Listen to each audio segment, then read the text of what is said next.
Hi guys, so I want to show you this report from Sky News. This is extremely insightful. This is a town that voted overwhelmingly to leave the European Union in 2016. They interviewed some people before the referendum and the vast majority of them supported leaving the European Union. They gave numerous reasons. Some of them didn't really give any reasons at all.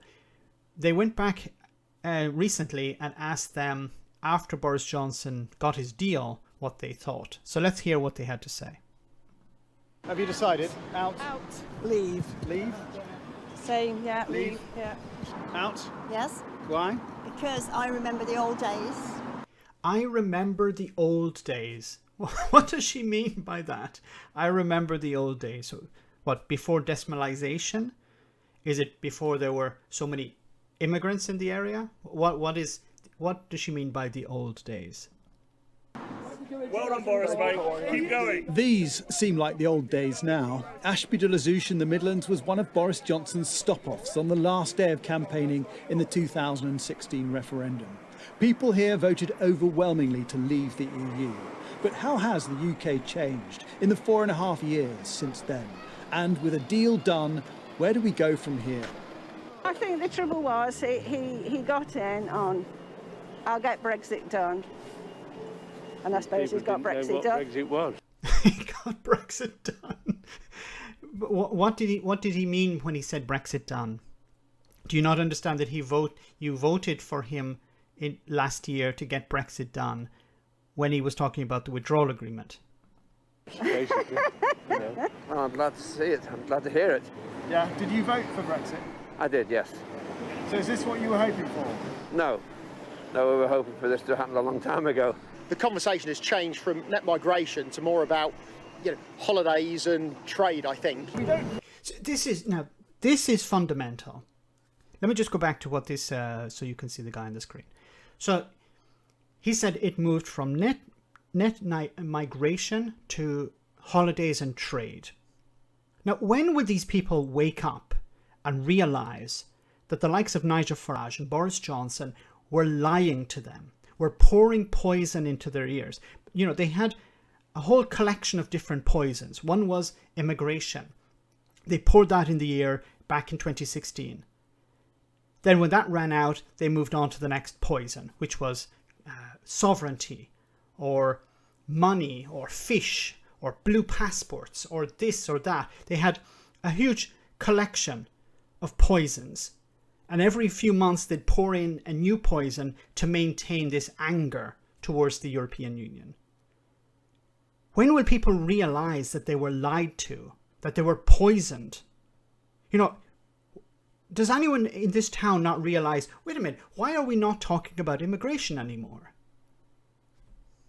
Trade, I think. We don't really talk about net migration anymore. No, Is it still a concern of yours? Very much. I don't think anything's changed. Although some people haven't developed an immunity to this poison. I think anything's changed. The local MP who was beside Johnson back in 2016 would be the first to criticise any ground given to the EU. Andrew Bridgen is optimistic about the trade agreement and now wants new partnerships further afield. I'm hoping that in the next 12 months, possibly, we're going to have a comprehensive free trade, free movement, the ability to live, work, start a business in either Canada, Australia, New Zealand, or the... Oh my God. So, look, I'm going to say it because it has to be said. This is racism. This is just about racism. We don't like the French. We don't like the Germans. We don't like the Italians. We don't like the Spanish. Because they're not like us. How can you move from saying we don't want freedom of movement with Europe to we do want freedom of movement with Canada, with New Zealand, with Australia? What is the difference between Spanish people and Canadians? Now, some will say the language, but we all know that it goes a little bit deeper than that. How can you say we don't want freedom of movement? Like it's like you don't want it. Then you don't have to move. But you've taken it away from other British people. British people now don't have the freedom of movement to... Some of them say, I want to move to France or Germany or to Italy.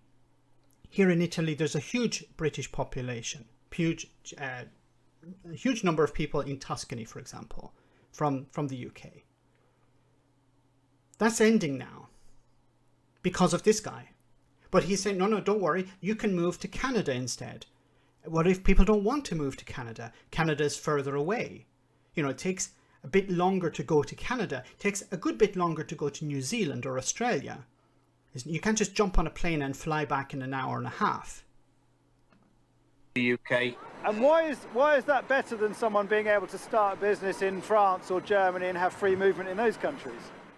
Because we're all parliamentary democracies based on the same democratic system where... We're all parliamentary democracies based on... That is irrelevant. This is just him trying to... I need to think of an excuse and not use racism. Not, we don't like the French. You know, just come out and say it. We don't like the French. You can say it now. You're not going to be punished. We all know it. We know what you're thinking. We know what the Conservative Party stand for now. We know what the Brexit Party stand for. Just come out and say it. We don't like the French. We don't want the French coming here. We don't like the Italians. We don't want the Italians coming here. We don't want people from Eastern Europe coming to Britain. Just say it. Be honest about it. Then we can have a proper conversation instead of this stupid crap of, yeah, we want to do trade deals with Canada because they share our political system. What a big pile of frigging crap. We're all relatively wealthy, very wealthy countries, so there should be no net migration. So France and Germany... I let the reporter ask the question. So is France and Germany. The difference is that Canada, Australia, New Zealand, we won't be making each other's laws. Oh my God, these people are so frigging insane and stupid. They will be pushing in a moment, well, he probably already pushing it, this Kanzuk approach, where, well, if you have agreements, then you have rules. Do these people not understand? If you're part of the United Nations, you have shared rules. If you're part of the WTO, which these people were pushing until recently, you'd have shared rules. Other people are making the rules for you. You're sometimes partaking in the rule taking and rule making in the same way you were with the European Union. What is wrong with these people? If you have a trade deal with Canada, do you not think there are some rules involved?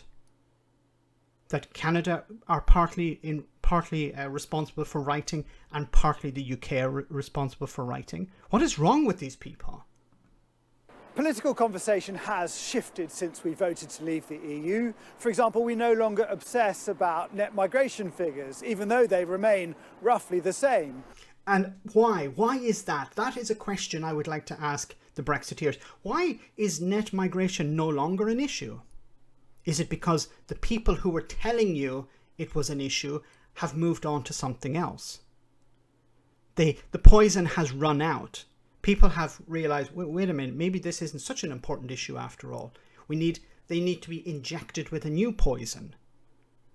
At what stage will people who voted for this understand that they were lied to, that they were conned? And the people who conned them and lied to them will continue to lie to them. You know, this idea that, and I think it was James O'Brien who interviewed a Brexiteer once, and he asked the Brexiteer, is it okay that Boris Johnson has lied to you? And his response was, if it gets us Brexit, then I'm okay with that. So he was okay with being lied to in order for Boris Johnson to get Brexit done, whatever the hell that meant. We all know at the end of the day it meant nothing. But he was okay with being lied to. And thankfully, James O'Brien asked him, well, how do you know that he won't lie to you again in the future? And this Brexiteer's response was, I don't care. So, there are people who care about being lied to, and they will hopefully try to challenge those who are telling lies to them and stop listening to them, while there are others who like being lied to, or who just don't care about being lied to. And unfortunately, the politicians understand who these people are, and they will continue to lie to them. They will continue to con them. And it doesn't matter whether it's Brexit, whether it's any other issue, the politicians will manipulate these people and convince them to vote for things that are not important or to vote for things that are against their own interests. You're going to have more and more issues like this going forward because there's enough of the population who are uninformed or don't care about being informed and are happy to take the poison right in the ear and then when the poison runs out say, give me something else. Let me know in the comment section, guys, what you think. As always, your comments are greatly appreciated. Thanks a lot. I want to say a big thank you to all of my patrons. You ensure that this channel continues to exist. I'm eternally grateful for all of your support. If you join Patreon, you will receive instant access to our Discord server where we have both audio and video chats. You can chat with me and other patrons where we discuss important and non-important issues. Becoming a patron per month costs about the same as a large coffee, so why not check it out?